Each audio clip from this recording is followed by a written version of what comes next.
Hello everyone, welcome to the channel Sunrise Daily में आपका स्वागत है। तो रिटेल ट्रेडरों के लिए ऑप्शन ट्रेडिंग बंद होने वाली है। ऑप्शन ट्रेडरों के लिए एक बहुत ही बुरी खबर सामने निकल कर आ रही है। यहाँ पर सेबी ने एफएनओ ट्रेडिंग को कम करने के लिए 7 पॉइंट रखे हैं। तो उन 7 पॉइंट को हम बारीकी से देखेंगे, लेकिन यहाँ पर जितने भी रिटेल ट्रेडर हैं उनकी ट्रेडिंग बिल्कुल पूरी तरह से छुड़वा दी जाएगी। अब क्योंकि जो हम एक ऑप्शन को बाई करते हैं अब वह 15 से 20 लाख रुपए में मिलेगा। तो जितने भी आप और हमारे जैसे 5-10 लाख रुपए या 1-2 लाख रुपए से ट्रेड करते थे, अब उनको पूरी तरह से बाहर कर दिया जाएगा। इसलिए जितने भी आम रिटेल ट्रेडर हैं उनको अब पूरी तरह से ट्रेडिंग छोड़नी पड़ेगी, बंद करनी पड़ेगी, क्योंकि 15-20 लाख रुपए हम नहीं ला सकते, ट्रेडिंग नहीं कर सकते हैं। तो सेबी ने यहाँ पर 7 पॉइंट रखे हैं, हम एक एक करके उन पर बात करेंगे।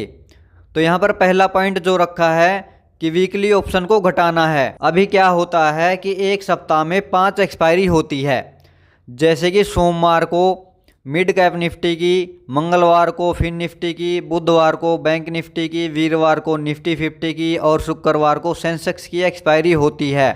लेकिन अब कहा जा रहा है कि इसे सप्ताह में सिर्फ एक वीकली ऑप्शन होना चाहिए, बैंक निफ्टी या निफ्टी, और बाकी जितनी भी एक्सपायरी हैं उनको बंद कर दिया जाए। यहाँ पर दूसरा पॉइंट जो निकल कर सामने आया है कि स्ट्राइक प्राइस को कम करना है। यानी अब जैसे निफ्टी 50 है तो हर 100 पॉइंट पर एक लोट साइज होता है। जैसे 24,000 है, फिर 24,100 है, 24,200 है, 24,300 है। उसी प्रकार हर 100 पॉइंट पर ऑप्शन होते हैं, ऑप्शन के प्रीमियम होते हैं। लेकिन उसे भी अब कम कर दिया, यानी अब उसे भी कम कर दिया जाएगा। तो आप सीधे 24,000 के बाद या 300 या 400 पर एक ऑप्शन का प्रीमियम दिखेगा। अब यह पता 23 तारीख के बाद ही चलेगा कि कितना कम करते हैं या ज़्यादा करते हैं। तीसरा पॉइंट है एक्सपायरी के दिन कैलेंडर सेपरेट घटाना। चौथा पॉइंट है ऑप्शन खरीदारों से अपफ्रंट प्रीमियम लेना, यानी कि अब हमें कम रेट में ऑप्शन को बाई करने की छूट, हम कम रुपए में भी ऑप्शन को बाई कर सकते हैं। लेकिन इस प्रस्ताव में कहा गया है कि जो इसकी एक्चुअल प्रीमियम है, इसकी कॉस्ट है, उसे उसी टाइम ही ट्रेडरों से ले लेना है। तो इसकी एक्चुअल वैल्यू हम कैसे निकालेंगे? मान लीजिए अभी निफ्टी 50 के एक लोट साइज में 25 क्वांटिटी होती है, तो जो इसकी एक्चुअल वैल्यू निकल कर सामने आती है तो हम इसे 24,000 मल्टीप्लाई 25 कर देंगे।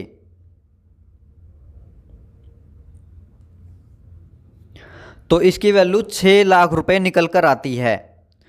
तो अब हमें एक लोट साइज 6 लाख रुपए में मिलेगा, लेकिन इससे भी कहीं ज़्यादा होने वाला है, क्योंकि इसके लोट साइज को भी बढ़ाया जाएगा। लेकिन अभी हमें कम रेट में मिलता है। मान लीजिए किसी भी ऑप्शन का 24,000, मान लीजिए 24,100 रुपये का जो ऑप्शन है वह मान लीजिए 30 रुपये है। तो अब हमें कितने रुपए में वह ऑप्शन मिलता है? तो 30 गुणा में 25 कर देंगे हम, तो हमें यहाँ पर 750 रुपये में एक लोट साइज मिल जाता है, जिसका प्रीमियम 30 रुपये है। लेकिन अब क्या होगा कि अब 30 मल्टीप्लाई 24,000,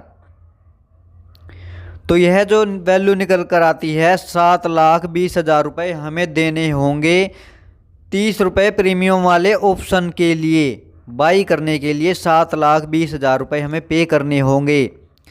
लेकिन इसका लोट साइज 4 गुना करने की सोच रही है सरकार। तो यानी इसका 4 गुना कितना हो गया? 7 चौक 28, लगभग 28.5 लाख रुपए आपको पे करने होंगे एक ऑप्शन को बाई करने के लिए। तो इतना आप और हमारे जैसे रिटेल ट्रेडर इसको अफोर्ड नहीं कर सकेंगे, तो इसलिए अपने आप ही ऑप्शन ट्रेडिंग छूट जाएगी। नंबर 5, पोजीशन लिमिट की इंट्राडे मॉनिटरिंग करना है। अभी क्या होता है, यहाँ पर कितनी भी लिमिट होती है, कोई भी कितना भी कॉन्ट्रैक्ट बनाता है, उसकी मॉनिटरिंग नहीं की जाती है। मॉनिटरिंग की जाती है तो मार्केट बंद होने के बाद शाम को पता लगता है, लेकिन अब इसे लाइव मार्केट में ही देखा जाएगा, जांच किया जाएगा। छठा पॉइंट है कॉन्ट्रैक्ट के लोट साइज को बढ़ाया जाएगा। 25 जो क्वांटिटी मिल रही है अब एक लोट में 100 क्वांटिटी मिलेगी। सातवां पॉइंट है कॉन्ट्रैक्ट एक्सपायरी के करीब मार्जिन को बढ़ाना। इसका मतलब है कि एक्सपायरी के नज़दीक के जो कॉन्ट्रैक्ट हैं उनको उसके मार्जिन को बढ़ा देना है ताकि रिटेल ट्रेडर इसमें पार्टिसिपेट ना कर सकें। तो यह सेबी के 7 पॉइंट हैं जो कि आपके सामने रखे हैं। अब आपको सोचना है कि ऑप्शन ट्रेडिंग रहेगी या छूट जाएगी, कमेंट करके ज़रूर बताएं और वीडियो को ज़्यादा से ज़्यादा शेयर करें। जो यह सरकार ने 7 पॉइंट रखे हैं इससे साफ साफ सिद्ध होता है कि रिटेल ट्रेडर को इस ऑप्शन ट्रेडिंग से बाहर उखाड़ फेंकना है, उनको किसी तरह से भी एफएनओ ट्रेडिंग में नहीं घुसने देना है। तो जो इतने बड़े मार्जिन लगाएंगे कह रहे हैं कि भाई छोटे प्लेयर इसमें मत घुसो, लेकिन यह गेम सिर्फ पैसे वालों के लिए ही रखा गया है। सिर्फ जिनके पास मोटा पैसा है वो ही इसमें ट्रेड कर सकेंगे। तो यह कानून सबके लिए बराबर होना चाहिए, या तो पूरी तरह से बंद होनी चाहिए या सभी के लिए ओपन रखा जाना चाहिए। इस पर आपका क्या विचार है कमेंट करके ज़रूर बताएं। वीडियो अच्छी लगी तो लाइक सब्सक्राइब ज़रूर करें।